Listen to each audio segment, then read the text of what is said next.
Joining us now, former New York State Senator and Democratic strategist David Carlucci and director of the Independent Women's Center for American Safety and Security, Megan Mobbs.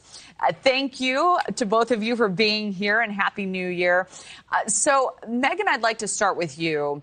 We have the governor of Minnesota in all of this, Tim Walz, blasting HHS's moves to freeze these funds, saying this was essentially the Trump administration's plan all along, adding that the president is politicizing this issue to defund programs that help Minnesotans.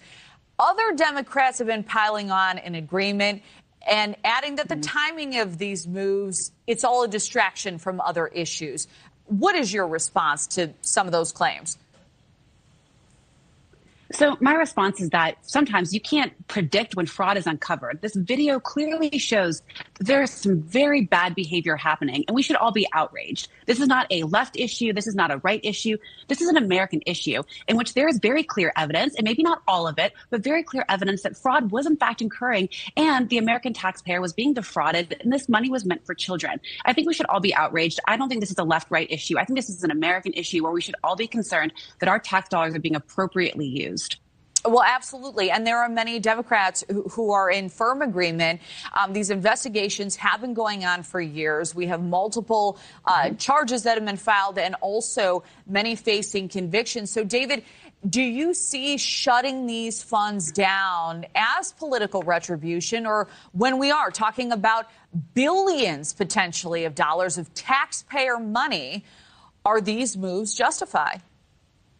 Well, look, any elected official, anyone in leadership could easily just turn the spigot off. But that's not true leadership. What's true leadership is finding the fraud and then finding out what happened, not hurting everyone that depends on this type of assistance. And that's the balance of true leadership, to make sure that hard-working tax dollars are going to the people that need it, the people that we think that money is going to.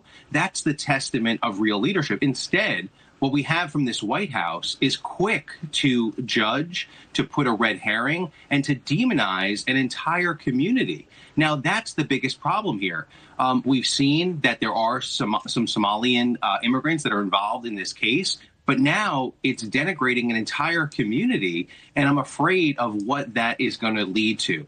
And the White House is just fanning the flames of this fire, instead of trying to get to the bottom of it and say, hey, how do we stop this from happening in the future? Instead, they say just no benefits for you, for an entire community, an entire state.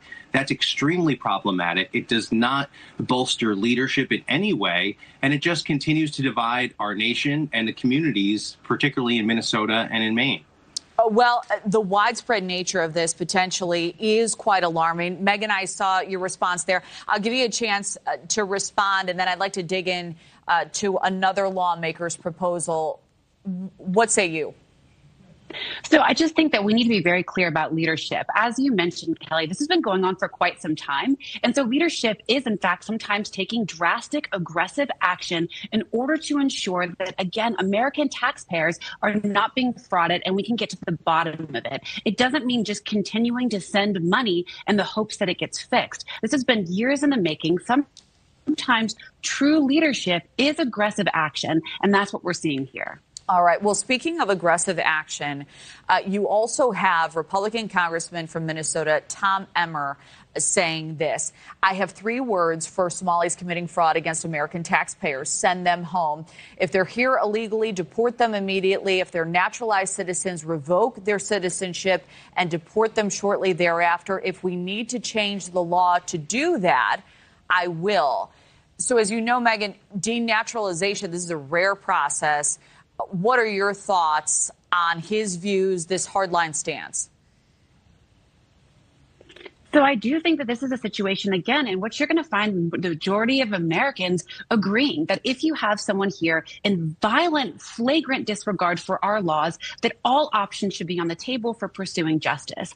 I will say where I do agree is that we shouldn't demonize a single population, because it's very clear that this fraud cuts across a number of different people and a number of different organizations. And so we should be focused on rooting out all fraud wherever it is, wherever the population is, and it shouldn't be just about about an individual group, but it should be about everyone that's attempting to defraud the American people. Because it is all our hard-earned taxpayer funds. Exactly. This has big ramifications, all across the country, and now investigations into the ripple effects. Megan Mobbs.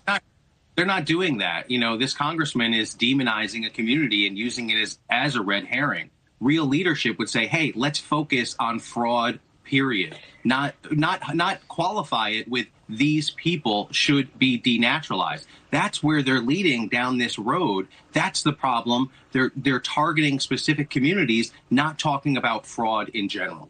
Well, I wish we had more time on this because there is quite a bit of meat on this bone. Megan Mobbs, David Carlucci, wonderful to have you both. Appreciate it. Thank you. Thanks. Happy New Year.